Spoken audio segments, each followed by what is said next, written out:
Минем исемем Данир, миңа бүген искәндә 20 яшь. Мин Казан Ислам университетында укыйм, шариғат факультетында 2нче курста. Безнең мәхәллә хәзрәте, без һәр вакыт элемтәдә торабыз, безнең хәзрәт белән, имам белән. Һәм инде ул миңа шушы эшне биреп калдырды, җаваплылык өстемә алдым һәм үземә җәйге каникулларда практика буларак инде һәм мин бик шатмын. Әлеге көндә шуңа без әкертен генә тәҗрибәләр туплап өйрәнәбез. Шул мәхәллә белән, кешеләр белән мөнәсәбәтләр, ничек кеше белән аралашырга, нинди сорауларына җавап бирергә тырышабыз.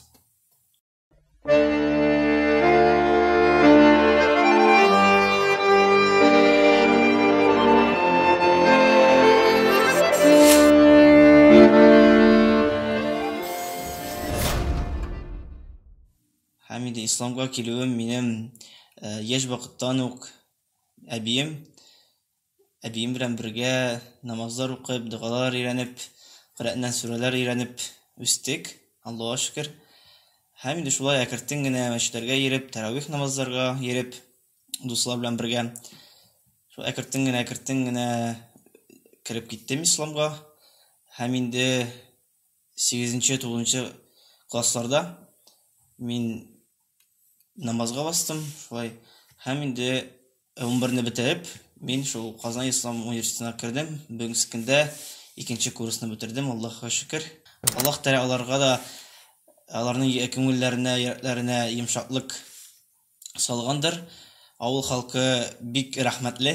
Шундый яшь хәзрәт имам вазифасын үтәгәнгә, яшь шәкерт дип әйтик инде. Алар бик шат, һәр вакыт мине рухландырып торалар һәм булышып торалар. Шулай бабайлар белән бергә, әбиләр белән бергә элемтәдә һәр вакыт бәйрәмнәр булсын, мәҗлесләр булсын, мәчеттә булсын, киңәшләрен биреп бергә эшлибез, Аллаһка шөкер. Шушы зәхмәт, коронавирус дип әйтик, узган елны бик күп кешеләрне безнең авылдан алып китте.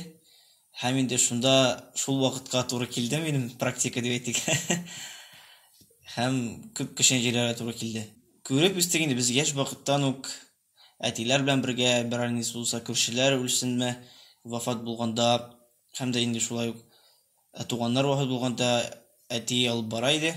Һәм инде әкертен генә имам шулай туры юлны күрсәтеп ибәрде, ничек эшләргә, нинди нәрсәләр укырга дип әйтик, ничек анда тәртибен. Шулай, әлхәмдүлилләһ, булды, күп булды дип әйтсәк тә була. Кавышыйсың, аяклар дерелди. Шулай, әмма дә ләкин үз-үзеңне шул вакытта җиңеп чыксаң, анардан соң Аллаһ Тәгалә үзе әйтә, җиңеллек, һәр авырлыктан соң җиңеллек килә. Шуңа күрә беренче чыгышларым авыр булса да, анардан соң да дәвамы, Аллаһка шөкер, җиңел бара. Яшьләр, алар мине аңлыйлар. Бергә йөргәнгә күрә, бергә уйнап үскәнгә күрә, алар хәзер беләләр мине, шушы юлга киткән, шушы юл белән киткәнне. Һәм инде андый авырлыклар, сүзләр, син шундый, син мундай, син шулай киттең дип әйтүче булмады. Дусларым бик әйбәт, һәр вакыт элемтәдә, һәр вакыт аралашып, үзләренә кызык сана торган сорауларны бирәләр. Һәм инде мин ул сорауларга җавап табырга тырышам. Әгәр дә инде авыр сораулар булса, үзебезнең имамга мөрәҗәгать итәм. Күбрәк сорыйлар кыямәт көне турында. Кыямәт көне турында мин каяндыр укыйлар да, әйтәләр, сорыйлар миннән, мин шулай укыдым, шулай дөресме ул дип. Һәм кыямәт көненең кече галәмәтләре, зур галәмәтләре турында бик кызыксыналар. Шундый сораулар бирәләр.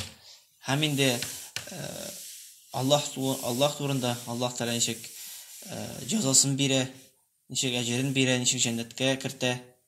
Шундый акыйда мәсьәләсендә, акыйда мәсьәләсендә сорыйлар. Ул акча кесәдә булырга тиеш, әмма дә ләкин йөрәктә түгел. Мөселман бәндәсе ике дөньяны да аңларга тиеш, ике дөньяны да алып барырга тиеш. Ул кәсеп тә итәргә тиеш, һәм инде үзенең ахыргы урынын, ахирәтен уйларга тиеш.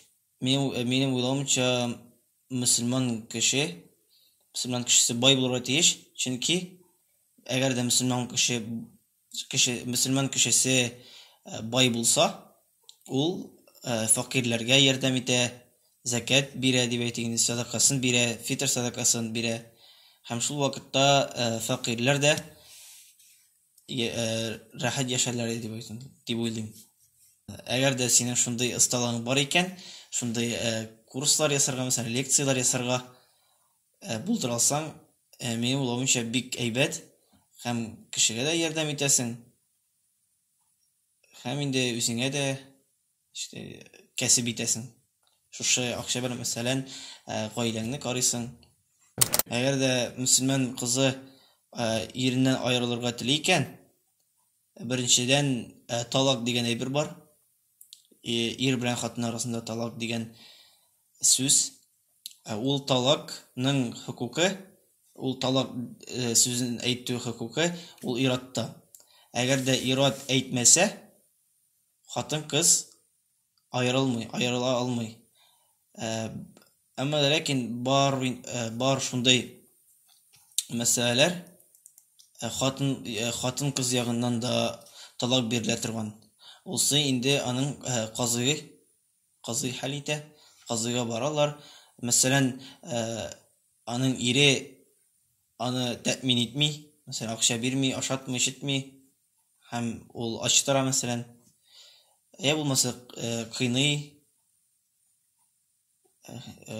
Шундый мәсьәләләр ягыннан, хатын-кыз ягыннан да талак бирергә мөмкин. Әмма ләкин әйткәнемчә, ул казый белән эш итәргә тиеш. Безнең җәмгыять икенче хатын алу, дүртенче хатын алуга әзер түгел. Әмма ләкин безнең динебездә хатын-кызның рөхсәте кирәк түгел. Без андый дәлил юк, хатын-кызның рөхсәте кирәк дигән. Шуңа күрә ират кеше икенче хатынны беренче хатынга әйтмичәк ала. Әмма ләкин моның ахыры начар тәмамланырга мөмкин. Минем уйлавымча, икенче хатын алырга теләгән ират беренче хатын белән киңәшләшергә тиеш. Иратның финанс ягыннан да, акча ягыннан да, яратуы ягыннан да ул икенче хатын алса, икесенә дә бер тигез аларны тәэмин итәргә тиеш. Яратуы да икесенә дә бер булырга тиеш. Шуңа күрә бу бик зур җаваплылык Аллаһ Тәгалә каршында. Бер хатын белән яшәгәндә, мәсәлән, сезнең 30 мең акчагыз бар икән, 30 меңгә яшисез. Әгәр ике хатын белән яшәгәндә, икенче хатынга да синең шундый ук сумма, шундый ук бирергә тиеш. Шуңа күрә син 2 тапкыр артыграк эшләргә тиеш. Икесенә дә бер тигез финанс ягыннан да, ярату ягыннан да, булышу ягыннан да тигез булсын өчен сиңа 2 тапкыр күбрәк эшләргә туры килә. Хатын хыянәт итә башласа, миңа калса, ул бик куркыныч әйбер. Бик куркыныч әйбер.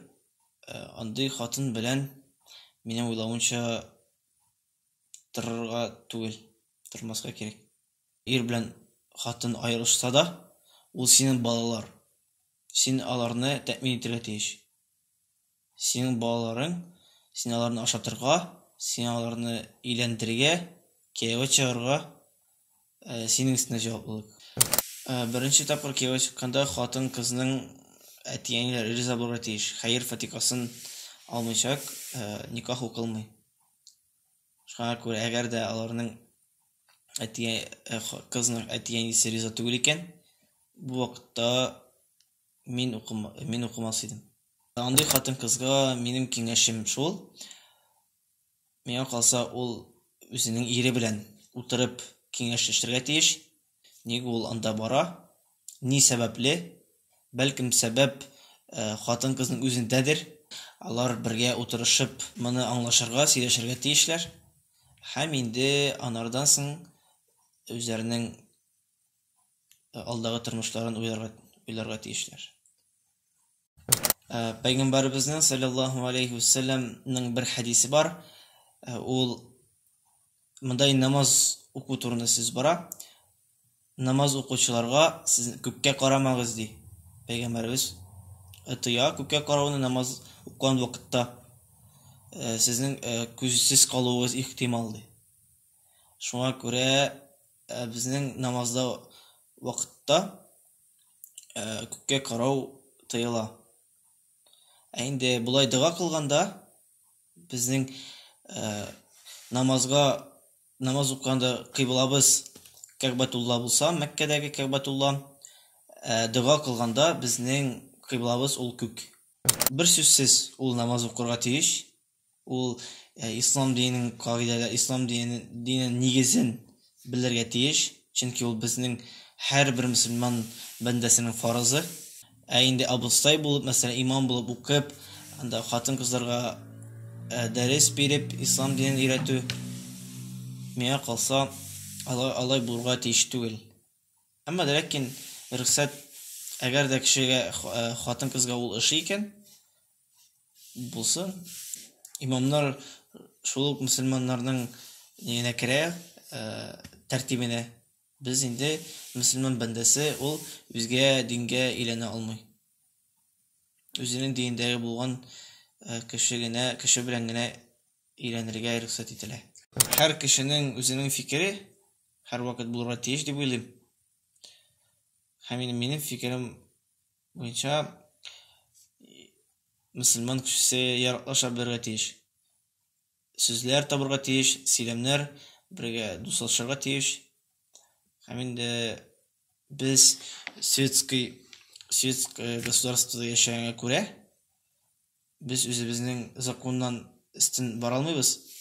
Һәм инде Аллаһка шөкер, безнең үзебезнең хукукларыбызны да мөселманнарның хукукын яклыйлар.